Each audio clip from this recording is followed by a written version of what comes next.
पंचायती राज व्यवस्था लागू हुई, बहुत ढोल पीटे गए, बड़ा गौरव भी किया गया और वो गलत भी नहीं था।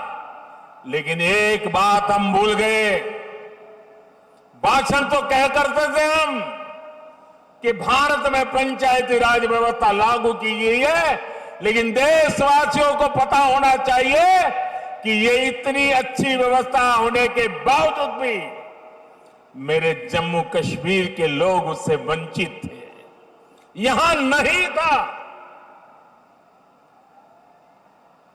दिल्ली में आपने मुझे सेवा करने का मौका दिया और पंचायती राज व्यवस्था जम्मू कश्मीर की धरती पर लागू हो गई। अकेले जम्मू कश्मीर के गांवों में 30,000 से ज्यादा जनप्रतिनिधि चुन करके आए हैं और वो आज यहां का कारोबार चला रहे हैं। यही तो लोकतंत्र की ताकत होती है।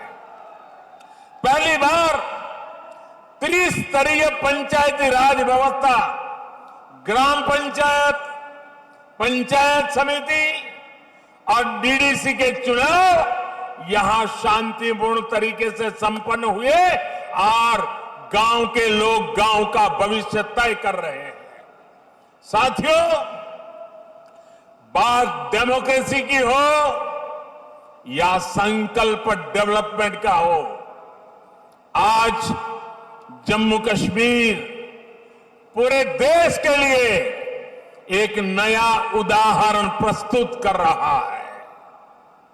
बीते 2-3 सालों में जम्मू कश्मीर में विकास के नए आयाम बने हैं। केंद्र के लगभग 250 कानून जो जम्मू के नागरिकों को अधिकार देते थे, वो लागू नहीं किए जाते थे। हमने जम्मू कश्मीर के हर नागरिक को एम्पावर करने के लिए उन कानूनों को लागू कर दिया और आपको ताकतवर बनाने का काम कर दिया।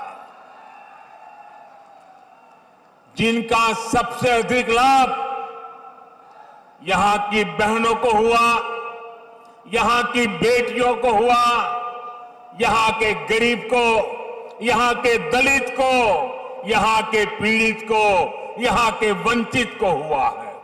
आज मुझे गर्व हो रहा है कि आजादी के 75 साल के बाद जम्मू कश्मीर के मेरे वाल्मीकि समाज के भाई बहन हिंदुस्तान के नागरिकों की बराबरी में आने का कानूनी हक प्राप्त कर सके हैं। दशक से जो बेड़ियां वाल्मीकि समाज के पांव में डाल दी गई थी, उनसे अब वो मुक्त हो चुका है। आजादी के 7 दशक के बाद उसको आजादी मिली है।